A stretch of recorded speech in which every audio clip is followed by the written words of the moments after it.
ஜெய் சாயிராம். இழந்ததை நினைத்து நினைத்து கவலைப்படாதே. அதைவிட சிறந்த ஒன்று உனக்கு கிடைக்கப் போகிறது என்பதை தீர்க்கமாய் நம்பு.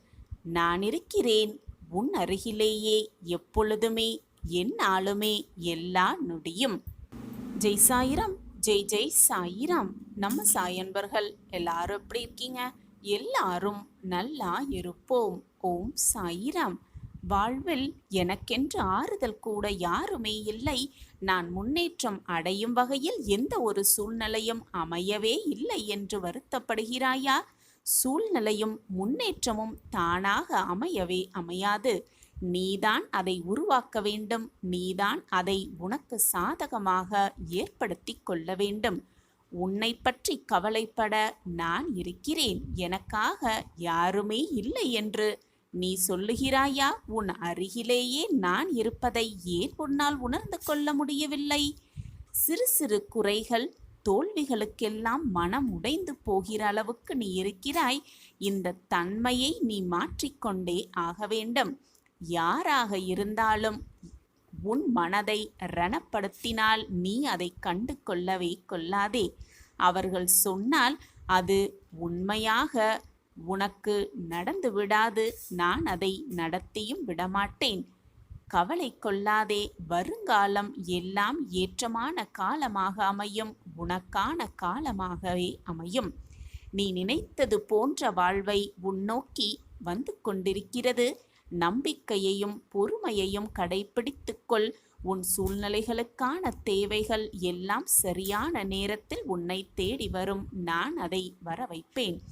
நீ எடுக்கும் எல்லா முயற்சிகளிலும் உனக்கு வெற்றி நிச்சயமாக உன்னை வந்து சேரும். என் வார்த்தைகளின் மீது நம்பிக்கை வைத்து செயல்படு. கவலைப்படாதே. நான் இருக்கிறேன் உன்னோடு என்றும் என்றென்றுமே. உன் கவனம் என் மீது இருந்து கொண்டே இருக்கட்டும். எதை பற்றியும் கவலை கொள்ள தேவையில்லை. நான் உன்னை கவனித்துக் கொள்கிறேன். கவனித்து கொண்டுதான் இருக்கிறேன். எது நடந்தாலும் சோதனை அதிகமாக இருந்தால் அதைவிட சந்தோஷம் பெரிய அளவில் வரப்போகிறது என்று அர்த்தம். கவலை கொள்ளாதே. நல்லதே நடக்கும். எப்பொழுதும் நல்லது மட்டுமே உன் வாழ்வில் நடக்கும்படி நான் பார்த்து கொள்கிறேன். காத்திருக்க கற்றுக்கொள். எல்லாவற்றுக்கும் உரிய ஒரு நேரம் இருக்கிறது. நீ அவசரப்படுவதாலோ, வேதனைப்படுவதாலோ, கண்ணீர் சிந்துவதாலோ நிம்மதி தொலையுமே தவிர நன்மை எதுவுமே கிடைக்கப் போவதில்லை என்பதுதான் நிச்சயமான உண்மை. நீ நினைத்தது எல்லாமே நீ நினைத்தபடியே நடக்கப் போகும் நேரம் உன்னை நெருங்கிவிட்டது. இறைவன் அனைவருக்குமே கஷ்டம் மேல் கஷ்டம் ஏன் கொடுக்கிறார் என்று நன்றாக சிந்தித்துப் பார். அந்த கஷ்டத்தை எதிர்த்து போராடுவதற்காகத்தான் இறைவன் அதை ஒவ்வொருவருக்கும் கொடுக்கிறார். அதை எதிர்த்து போராடுகிறோமா அல்லது வீழ்ந்து விடுகிறோமா என்று சோதனை செய்வதற்காகத்தான் இறைவன் அனைவருக்கும் ஒவ்வொரு விதமான கஷ்டத்தை கொடுக்கிறார் என்பதுதான் உண்மையிலும் உண்மை.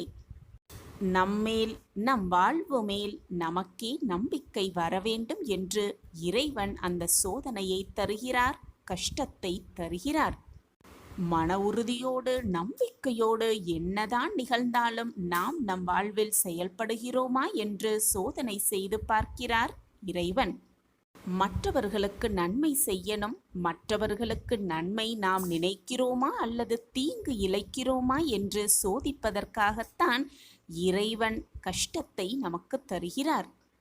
இந்த சோதனையை இந்த உலகத்தில் உள்ள யாருமே புரிந்து கொள்ளவே இல்லை. தனக்கு வந்த கஷ்டம் நம்மை விட்டு நீங்கினால் போதும் என்றும் அந்த கஷ்டத்திலிருந்து எப்படி மீள்வது என்ற சிந்தனை மட்டும்தான் செய்கிறோமே தவிர அந்த கஷ்டத்தை நாம் துரத்திவிட்டால் அது மற்றவர்களுக்கு சென்றடையுமே, மற்றவர்களின் வாழ்வு கஷ்டப்படுமே என்று யாராவது இந்த உலகத்தில் சிந்தித்திருக்கிறார்களா? தனக்கு மட்டும் நிம்மதி வர வேண்டும், சந்தோஷம் அடைய வேண்டும், மன நிம்மதியோடு வாழ வேண்டும் என்று சுயநலமாக சிந்திப்பவர்கள்தான் இந்த உலகத்தில் நிறைய பேர் இருந்து கொண்டிருக்கிறார்கள். சுயநலமாகவே வாழ்ந்து கொண்டும் இருக்கிறார்கள். இறைவனிடம் போய் பிரார்த்தனை செய்யும் பொழுதும் நான் மட்டும் நன்றாக இருக்க வேண்டும், சிரமமில்லாத வாழ்க்கையை நான் சந்தோஷமாகவும் நிம்மதியாகவும் வாழ வேண்டும் என்ற வேண்டுதலை தான் ஒவ்வொருவரும் இறைவனிடம் வைக்கிறோம். நல்லது மட்டுமே எப்பொழுதும் நடக்க வேண்டும், தீயது நெருங்கவே கூடாது என்ற பிரார்த்தனை இருக்குமே தவிர, தீயது வந்துவிட்டால் அதை எதிர்த்து போராட வேண்டும் என்ற மன உறுதியை எனக்கு தாருங்கள் இறைவா என்று யாருமே எந்த இறைவனிடம் வேண்டிக் கொள்வதும் இல்லை. எது வந்தாலும் நம்பிக்கையோடு அதை அப்படியே ஏற்றுக்கொண்டு வாழ பழகிக்கொண்டால் வாழ்வே ஸ்வர்க்கமாக இருக்கும். நிம்மதியான வாழ்வை நிச்சயமாக வாழலாம். எது நடந்தாலும் என்னதான் வாழ்வில் நிகழ்ந்தாலும் அதை கண்டு பயப்படாமல் நன்மைக்காகத்தான் எல்லாம் நடக்கிறது என்பதை புரிந்து கொண்டு வாழ்ந்தாலே போதும், வாழ்வு இனிமையாகும். பழையது அனைத்தையும் கழித்துவிடு, முடிந்ததை அப்படியே மறந்துவிடு. இதை புரிந்து கொண்டு எப்பொழுது உன் வாழ்வில் நீ அடியெடுத்து வைக்கிறாயோ அப்பொழுது புதிய வாழ்வில் உன் பயணம் துவங்கும். நீ கேட்டதெல்லாம் கிடைக்கும். நீ விரும்பியது எல்லாமே உனக்கு நடக்கும். நீ நினைத்தது எல்லாம் நீ நினைத்தபடியே உன்னிடமே வந்து அப்படியே சேரும். நீ எண்ணியது எண்ணியபடியே உன் வாழ்வில் அனைத்தும் உனக்கு சுபமாக நடக்கும், சுகமாகவே இருக்கும். நல்லது மட்டுமே உன் வாழ்வு நடக்கும், நிரந்தர நன்மையாக இருக்கும். நான் இருக்கிறேன். எந்த காலகட்டத்திலும் இறைவன் மீது இருக்கும் நம்பிக்கை குறையவே கூடாது என்ற எண்ணம் மனதில் இருக்க வேண்டும் இந்த உலகத்தில் உள்ள அனைவரிடமும். அந்த இறைவன் மீது முழு நம்பிக்கை வைத்தால்தான் நம்மீதே நமக்கு வாழ்க்கையில் நம்மீதே நமக்கு நம்பிக்கை வரும். அந்த நம்பிக்கை நமக்கு நல்ல வாழ்வை அள்ளி அள்ளி தரும், சந்தோஷமான வாழ்வை மீண்டும் மீண்டும் தந்து கொண்டே இருக்கும். உனக்கானது, உன் போராட்டத்திற்கான ஒரு முடிவு நிச்சயமாக கிடைக்கும். ஒரு மகிழ்ச்சியான செய்தி உன் வாழ்வில் கிடைக்கும்படி நான் வழிவகை செய்வேன். இது உன் சாயப்பாவின் ஒரே வாக்கு. இது உனக்கானது மட்டுமே. உன் வாழ்க்கையில் அனைத்தும் இனி நல்லதாகவே நடக்கும். நடப்பது அனைத்தும் உனக்கு நன்மையாகவே நடக்கும்படி நான் பார்த்து கொள்கிறேன். உன் வாழ்வில் நீ நன்றாக இருக்கப் போகும் நேரமும் காலமும் உன்னை நெருங்கி இருக்கிறது. உன் நீண்ட நாள் போராட்டம் அதிசயத்தில் முடியப் போகிறது. இது உன் சாயப்பாவின் வெறும் வார்த்தைகள் அல்ல, இது உன் அப்பாவின் தெய்வ தீர்ப்பு. நீ என் பரிபூரண ஆசிர்வாதத்தை பெற்றிருந்தால் மட்டுமே நிச்சயமாக இந்த தீர்ப்பு உனக்கு கிடைக்கும். அந்த தீர்ப்பும் பொய்யாகவே ஆகாது. காரணம் இல்லாமல் என் முகம் உன் கண்ணில் படவில்லை. கண்ணிமைக்கும் நேரத்தில் அனைத்தையும் உனக்காகவே மாற்றி அமைப்பேன். என்னை முழுவதுமாக நம்பினால் இது உனக்கு நன்றாகவே புரியும். கண்முன்னே வருவேன், உன் கண்களுக்கு காட்சி தருவேன். என்னை அறிந்து கொள்ள முடிந்தவர்கள், என்னை புரிந்து கொள்ள முடிந்தவர்களால் மட்டுமே என்னை அறிந்து கொள்ளவும் முடியும், புரிந்து கொள்ளவும் முடியும். நம்பிக்கையோடும் பொறுமையோடும் இருப்பவர்கள் கண்களுக்கு நிச்சயமாக உன் சாயிநாதர் தெரிவேன். என்னுடைய ஆசிர்வாதம் எப்பொழுதுமே அவர்களுக்கு உண்டு. தினமுமே கைகூப்பி வணங்கிக் கொண்டுதான் இருக்கிறாய்.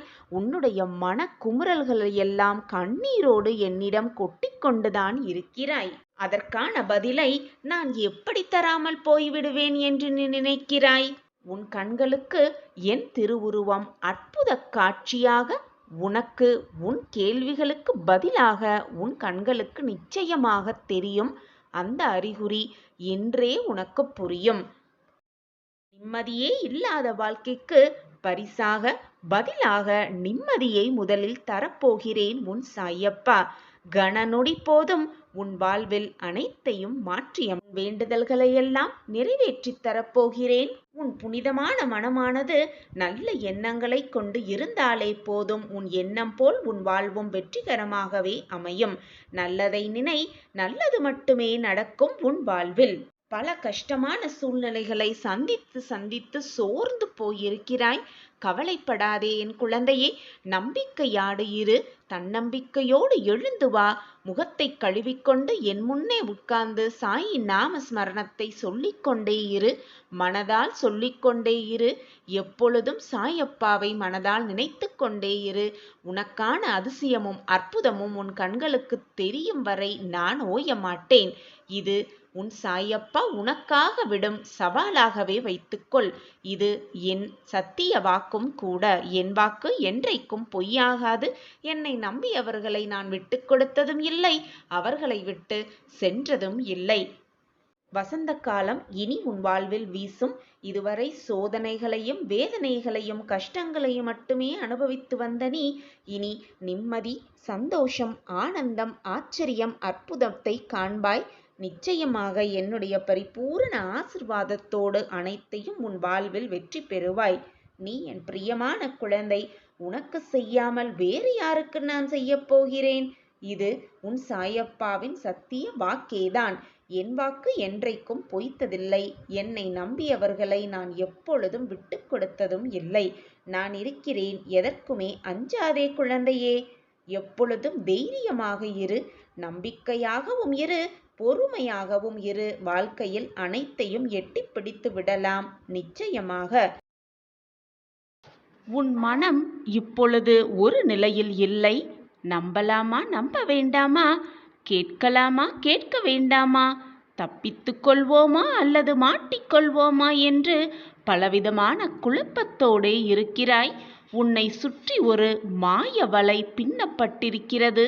அதனால்தான் உன் மனம் இவ்வளவு குழப்பத்தோடும் போராட்டத்தோடும் இருக்கிறது என்பதை நான் அறிந்து கொண்டேன். உன் வாழ்க்கையில் அதிர்ஷ்டம் தரக்கூடிய நல்ல நிகழ்வை, நல்ல செய்தியை உன் காதில் நான் வந்து சேர்ப்பேன். அதுவரை பொறுமையாக இரு. நிலையாமை மட்டும்தான் இந்த உலகின் ஒரே நிலையான உண்மை. இந்த உண்மையை உணர்வதும் தெளிவதுமான அனுபவமே உனக்கு வாழ்க்கை பயணமாகிறது. அந்த பயணத்தில் ஏதோ ஒரு கட்டத்தில் நீ விரும்பியோ விரும்பாமலோ அந்த உண்மை உன்னை ஆட்கொள்கிறது. அதன் தாக்கத்தில், தீவிரத்தில் தான் அனைவருமே செயலிழந்து நிதானம் தவறி மயங்கி நிற்கிறோம். நிலை இல்லாதவைகளை நிலையானதுதான் என எண்ணி அதில் மனம் மயங்கி வாழ்க்கையை வீணடிக்காமல் நிலையான பேரருளை உணர்ந்து தெளிந்து அதன் வழி நிற்பதே சிறப்பு என்கிறது வாழ்க்கை. எனவே என் பிள்ளையே, எப்பொழுதும் பொறுமையாகவும் நிதானமாகவும் இரு. நிலையே இல்லாத இந்த வாழ்க்கையில் உன்னுடைய வாழ்க்கையே உனக்கு நிலையானதாக இருக்கப் போவதில்லை என்று தெரிந்தும் ஏன் உன் மனதிற்குள் இத்தனை போராட்டமும் குழப்பமும்? மனதை போட்டு குழப்பிக்கொண்டே இருக்காதே. எப்பொழுதும் பொறுமையாக இரு, நிதானமாக இரு, நம்பிக்கையோடு இரு, விடாமுயற்சியோடு இரு. உன் வாழ்க்கைக்கு தேவையான அனைத்தையும் நான் பார்த்து பார்த்து செய்து கொண்டுதான் இருக்கிறேன். மாய வலையில் சிக்கிக்கொண்டு தவிப்பதால் தான் உன் மனம் இத்தனை போராட்டங்களை சந்தித்து கொண்டிருக்கிறது. உன் மனதை போட்டு குழப்பிக்கொள்ளாமல் எது வந்தாலும் நல்லதற்குத்தான், எது நடந்தாலும் நமக்கான நல்லதற்காகத்தான் நம் சாயப்பா நடத்தி வைப்பார் என்ற நம்பிக்கையை மட்டும் எப்பொழுதும் விட்டு விடாதே. நான் உனக்கு துணையாக எப்பொழுதும் உன் அருகிலேயே இருந்து உனக்கு தேவையான அனைத்தையும் செய்து கொண்டே இருப்பேன். என்னை மீறி உன் வாழ்க்கையில் எந்த தவறும் உன்னை நெருங்கவும் முடியாது, நெருங்கவும் நான் விடமாட்டேன். உனக்கான பெரிய வரம் நிச்சயமாக நீ பெறுவாய்.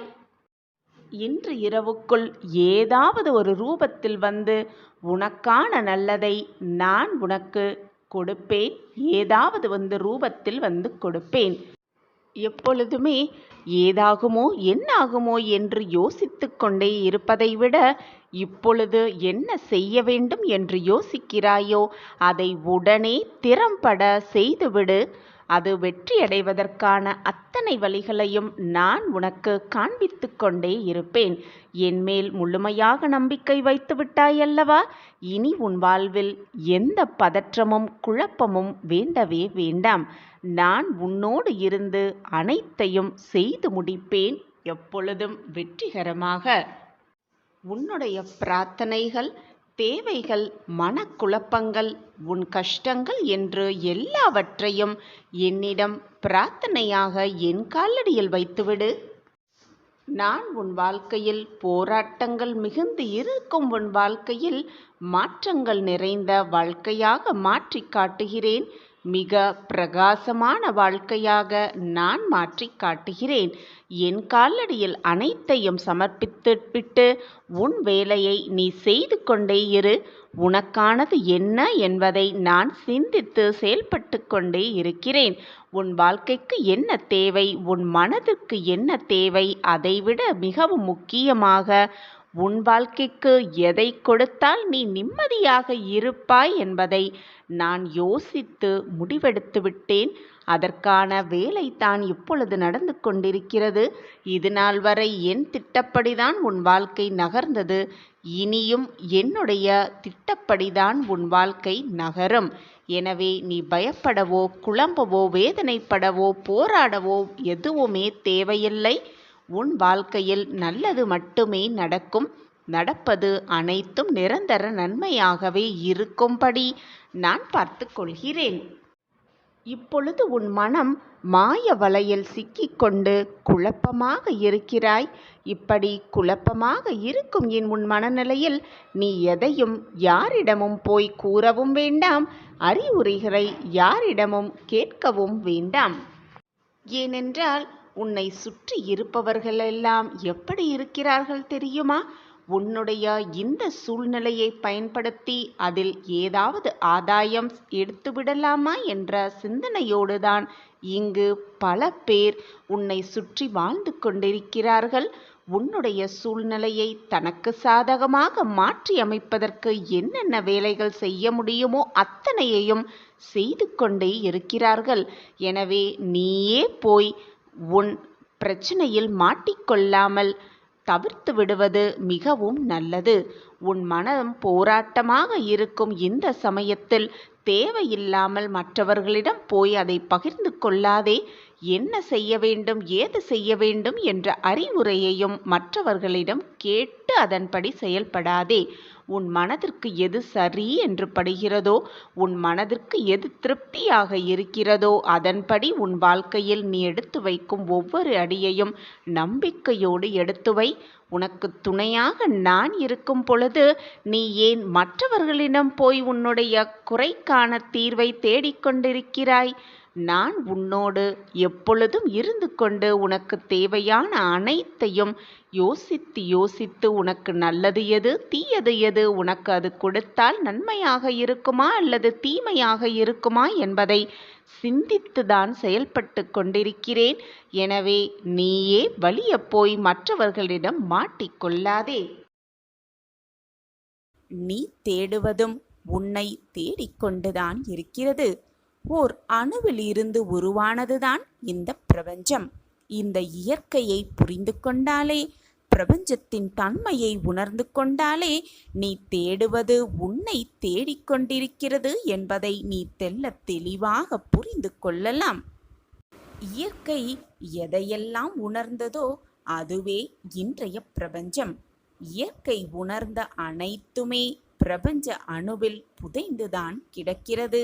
அதுவே பிரபஞ்ச மனது.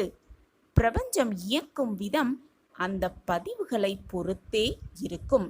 பிரபஞ்ச மனதின் மேம்பட்ட பரிணாம வளர்ச்சியே மனித மனம்.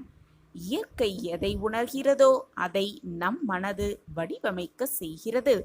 நம் உடல் பஞ்சபூதங்களால் கட்டமைக்கப்பட்டது என்பது நன்றாகவே தெரியும். எனவே நாமும் இயற்கையே. நாம் எதை உணர்கிறோமோ அது மனதால் வடிவமைக்கப்படுகிறது. மனிதன் ஒரு சிறிய பிரபஞ்சம். அண்டத்தில் உள்ளதே பிண்டத்தில்.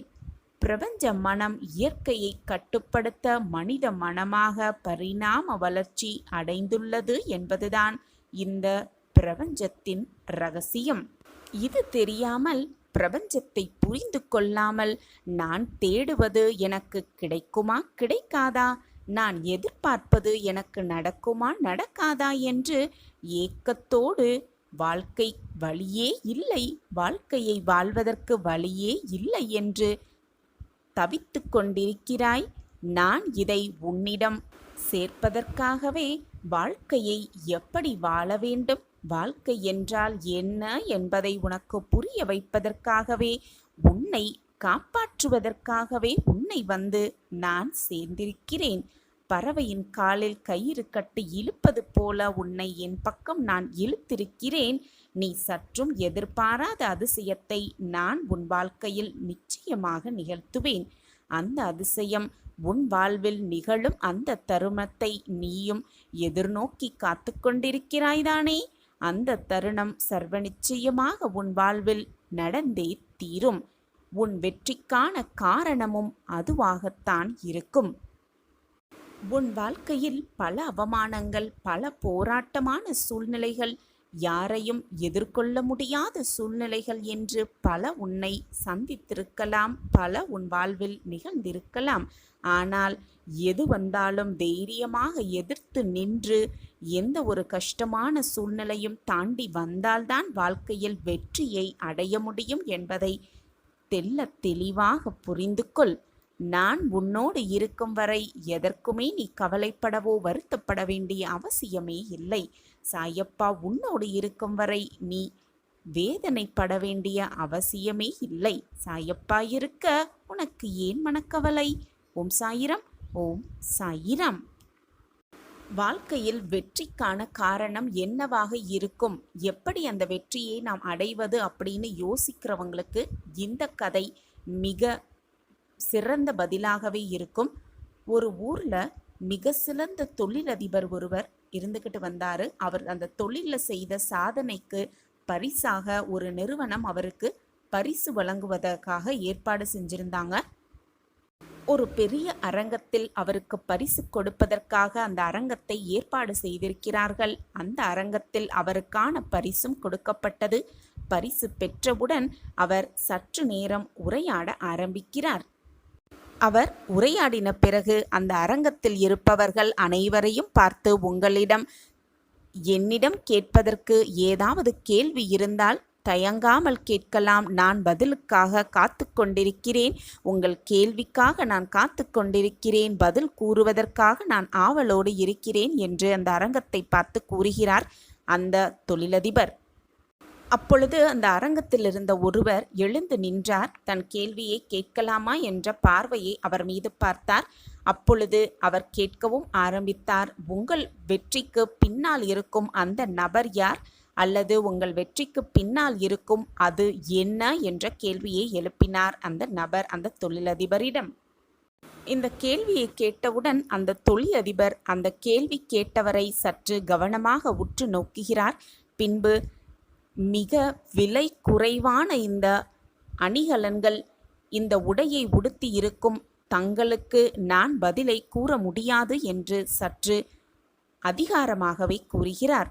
இதை கேட்ட அந்த கேள்வி கேட்பவர் மிகவும் மன வருத்தப்பட்டு, அனைவருக்கும் முன்பாக நாம் இழிவாக பார்க்கப்பட்டு விட்டோமே என்று கண்கள் கலங்கி அமைதியாக உட்கார்ந்து விட்டார். சுற்றி இருப்பவர்களெல்லாம் தன்னை பார்ப்பதை நினைத்து மிகவும் வெட்கப்பட்டு வேதனைப்பட்டு கொண்டார் அந்த கேள்வி கேட்டவர். வேறு ஒருவரோ அந்த அரங்கத்தில் குழுமியிருந்தவர்கள், இவ்வளவு பெரிய தொழிலதிபராகிற்றே, கேள்வி கேட்கலாம் என்று நினைத்தால் இப்படி பதில் கூறுகிறார்களே என்று சற்று கோபமாகவும் அந்த தொழிலதிபரை பார்த்து கொண்டிருந்தனர். மீண்டும் தொழிலதிபர் பேச ஆரம்பிக்கிறார். நான் மீண்டும் கூறுகிறேன், உங்களிடம் ஏதாவது கேள்வி இருந்தால் எனக்கு கேளுங்கள், நான் பதில் தருகிறேன் என்று கூறினார். ஆனால் இந்த தொழிலதிபரிடம் என்ன கேள்வியை கேட்க வேண்டும் என்று அனைவரும் மௌனமாகவே அமர்ந்திருந்தனர். ஏனென்றால் முன்பே ஒருவர் அவமானப்பட்டு கண்ணீரும் கம்பளையுமாக இப்பொழுது உட்கார்ந்திருக்கிறார். நாம் ஏதாவது செய்யப்போய் நமக்கும் அந்த அவமானம் வந்துவிடுமோ என்ற எண்ணத்தில் அனைவருமே அமைதியாக உட்கார்ந்திருக்கின்றனர். அப்பொழுது ஒரு கை எழுந்திருக்கிறது. நான் கேள்வி கேட்க விரும்புகிறேன் என்று ஒரு மனிதர் கம்பீரமாக எழுந்து நிற்கிறார். அந்த நபர் கம்பீரமாக எழுந்து நின்று, நான் அதே கேள்வியை தான் கேட்கிறேன். உங்களுடைய வெற்றிக்கு காரணம் என்ன? உங்கள் வெற்றிக்கு பின்னால் இருக்கும் அந்த நபர் யார் என்ற கேள்வியை மீண்டும் கேட்கிறார் அந்த நபர்.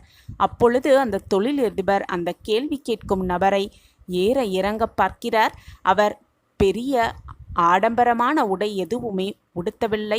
சாதாரண ஒரு சட்டையும் பேண்ட்டும் உடுத்தியிருக்கிறார்.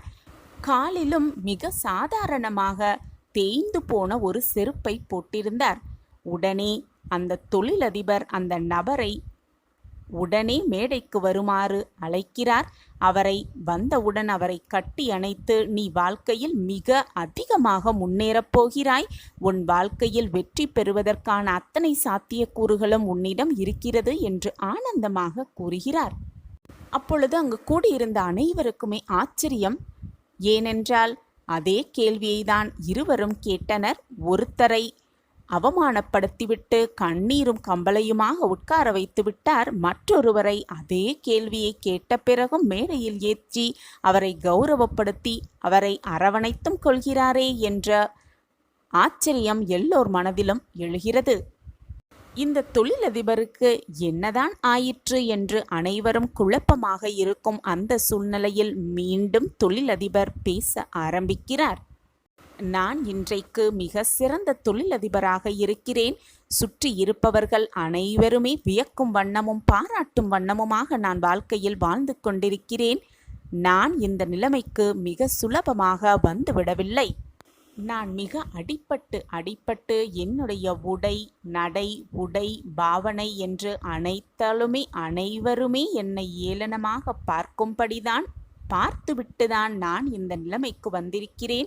என்னை ஒரு மனிதனாக கூட மதிக்காத இடத்திலும் நான் வாழ்ந்திருந்தேன். என்னுடைய உடை இப்படி இருக்கும் பட்சத்தில் என்னால் சரியாக பேசுவதற்கான திறமையும் கூட என்னிடம் இல்லாததால் என்னை ஒரு மனிதனாக மதித்து என்னை சுற்றி இருப்பவர்கள் பேசக்கூட தயங்குவார்கள். அப்படியாப்பட்ட சூழலிலிருந்துதான் நான் இன்று நிலைமைக்கு வந்திருக்கிறேன். இப்படி பலவிதமான கஷ்டங்களை அனுபவித்துதான் நான் இப்பொழுது தொழிலதிபராக ஆகியிருக்கிறேன். பல இடங்களில் என்னை ஏளனமாக பார்த்திருக்கிறார்கள். என்னுடைய நிறத்தை வைத்து, உடையை வைத்து, நான் பேசும் பேச்சை வைத்து, எனக்கு முன்பாக நன்றாக பேசுவது போல பேசினாலும் எனக்கு பின்பாக பல ஏளனங்களை நான் சந்தித்திருக்கிறேன். அனைத்தையும் எதிர்கொண்டுதான் என்னுடைய உழைப்பை மட்டுமே மூலதனமாக வைத்து நான் இப்பொழுது இந்த இடத்தில் நின்று கொண்டிருக்கிறேன். அதனால் என்னுடைய வெற்றிக்கு பின்னால் என்ன இருக்கிறது என்று அனைவரும் கேட்கும்போது, என்னுடைய வெற்றிக்கு பின்னால் நான் பட்ட அவமானங்கள் தான் இருக்கிறது என்பது எனக்கு தெளிவாக ஞாபகத்துக்கு வருகிறது.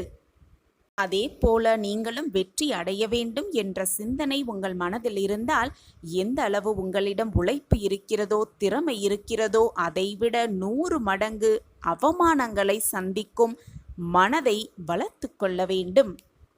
அந்த மனப்பக்குவத்தை வளர்த்து கொள்ள வேண்டும். அந்த மனப்பக்குவம் இருந்தால்தான் வெற்றியாளராக ஆக முடியும் என்று அந்த தொழிலதிபர் பேசி முடித்தார். அதற்கு ஒரு சோதனை செய்யலாம் என்று நினைத்துதான் முதலாவதாக எழுந்த நபரை அவமானப்படுத்தினேன். அவர் அவமானப்படுத்தி உட்கார்ந்து விட்டார். அவர் அவமானப்பட்டதை பார்த்தும் கூட தைரியமாக ஒருவர் பேச முன்வந்தார். அதனால்தான் அவரை மேடைக்கு கூப்பிட்டு நான் பாராட்டினேன் என்று கூறி, அவமானப்படுத்தியவரையும் மேடைக்கு கூப்பிட்டு அவரையும் பாராட்டி, அவமானப்பட கற்றுக்கொள், பொறுத்து கொள்ள கற்றுக்கொள் என்று அறிவுரை வழங்கினார் அந்த தொழிலதிபர். நாமும் பல இடங்களில் அவமானப்பட்டிருக்கலாம், பல இடங்களில் ஏளனமாக பார்க்கும்படியான சூழ்நிலைகளில் தள்ளப்பட்டிருக்கலாம். எது நடந்தாலும் அனைத்தையும் துடைத்து எறிந்துவிட்டு வெற்றிகரமாக வீர நடை போட்டால்தான் வாழ்க்கையில் வெற்றி சிகரத்தில் உட்கார முடியும் என்பதுதான் உண்மையிலும் உண்மை. வெற்றிக்கான காரணம் அனுபவத்தால் தான் வருகிறது. அவமானங்களை சந்தித்தால்தான் வெற்றி கிடைக்கும் என்பதை தெளிவாக புரிந்து கொண்டாலே சற்றும் எதிர்பாராத அதிசயத்தை நம் வாழ்வில் நாம் நிகழ்த்தலாம். சாயப்பா நமக்கான அனைத்தையும் செய்வார் என்ற நம்பிக்கையோடு இருக்கலாம். சாயப்பா நம்மோடு இருக்கும் வரை எதற்குமே பயப்படவோ வருத்தப்பட வேண்டிய அவசியமே இல்லை. சாயப்பா இருக்க நமக்கு ஏன் மனக்கவலை? நல்ல நிலைமைக்கு உன்னை அழைத்து செல்லும். எல்லோருமே வாழ்க்கையில் பயணிக்கிறார்கள் என்று நீயும் பின்தொடராதே. கண்களை மூடிக்கொண்டு உனக்கான பாதையை நீயே தேர்ந்தெடு. அப்பொழுதுதான் உன் பாதை உனக்கு வெளிச்சமாக இருக்கும்.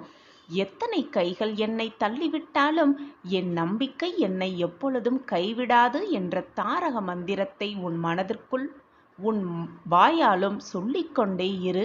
உன் எண்ணம் போல், உன் நம்பிக்கை போல் எப்பொழுதும் நீ வாழ்வையில் மிக உயர்ந்த இடத்திற்கு செல்வாய். உன் சாயப்பா உனக்கு துணையாக இருந்து உன்னை வெற்றியடைய செய்வேன். கோபுரத்தின் உச்சிக்கு அழைத்து செல்வேன். அங்கே தீப பெருஞ்சுடர் போல் உன்னை வாழ்வில் ஒளிர வைப்பேன். நான் இருக்கிறேன், எதற்குமே அஞ்சாதே. இருளான வாழ்க்கை என்று கவலை கொள்ளாதே. கனவுகள் முளைப்பது இருள்தானே. யாரிடம் எப்படி பழக வேண்டும், எப்படி பழக வேண்டும் என்பதை சிந்தித்து பழகு.